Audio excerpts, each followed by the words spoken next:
ಹೊಸದನ್ನು ಪಡೆಯೋಕೆ ಹಳೇದನ್ನು ಸ್ವಲ್ಪ ಸ್ಯಾಕ್ರಿಫೈಸ್ ಮಾಡಲೇಬೇಕು ಅಲ್ವಾ? ನೀವಿನ್ನು ನನ್ನ ಹಳೆ ಕಿಚನ್ ಹೇಗಿತ್ತು ಅಂತ ನೋಡಲಿಲ್ಲ ಅಂದರೆ ಪ್ಲೀಸ್ ನನ್ನ ಪ್ರೀವಿಯಸ್ ವಿಡಿಯೋ ಒಮ್ಮೆ ಚೆಕ್ ಮಾಡಿ. ನಮಸ್ಕಾರ, ನಾನು ಶ್ರೇಯಾ. ಪ್ರೊಫೆಷ್ನಲ್ ಆಗಿ ಸಾಫ್ಟ್ವೇರ್ ಇಂಜಿನಿಯರ್ ಆದರೂ ಮನೆಯ ಈ ಕೆಲಸಗಳ ನಡುವೆ ಸಂಭ್ರಮ ಹುಡುಕೋದಂದ್ರೆ ನನಗಿಷ್ಟ. ಬೆಳಿಗ್ಗೆ 7 ಗಂಟೆ ಆಗ್ತಾ ಬಂದರೂ ವಾತಾವರಣ ಪೂರ್ತಿ ಮಂಜಿನಿಂದ ಕೂಡಿತ್ತು. ಆಫೀಸ್ ವರ್ಕ್ಗಿಂತ ಮೊದಲು ಅಡುಗೆ ಕೆಲಸ ಮುಗಿಸ್ಬೇಕಲ್ಲ ಅಂತ ಹೇಳಿ ಗಡಿಬಿಡಿಯಲ್ಲಿ ರೆಡಿಯಾದೆ. ಇವತ್ತು ಬ್ರೇಕ್ಫಾಸ್ಟ್‌ಗೆ ಟೊಮೆಟೊ ಬಾತ್ ಮಾಡುವ ಅಂತ ಪ್ಲಾನ್. ಅಡುಗೆಗೆ ಫ್ರೆಶ್ ಆಗಿರ್ಲಿ ಅಂತ ತೋಟಕ್ಕೆ ಹೋಗಿ ಕರಿಬೇವು ಸೊಪ್ಪನ್ನು ತಂದೆ. ತರಕಾರಿಯನ್ನೆಲ್ಲ ನೀಟಾಗಿ ಕಟ್ ಮಾಡಿ ಅಡುಗೆ ಶುರು ಮಾಡಿದೆ. ಅತ್ತೆ ಮನೆಯಲ್ಲೇ ಬೆಳೆದ ಅರಶಿನದಿಂದ ಮಾಡಿದ ಅರಶಿನ ಪುಡಿ ಕಳಿಸಿದ್ರು. ಆ ಫ್ರೆಶ್ ಹುಡಿ ಹಾಕಿ ನಾನು ಟೊಮೆಟೊ ಬಾತ್‌ನ ಮಾಡಿದೆ.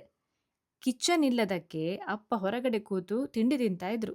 ಅಪ್ಪನಿಗೆ ಹೀಗೆ ನೇಚರ್ ಮಧ್ಯೆ ಕೂತು ತಿನ್ನೋದಂದ್ರೆ ತುಂಬಾನೇ ಇಷ್ಟ.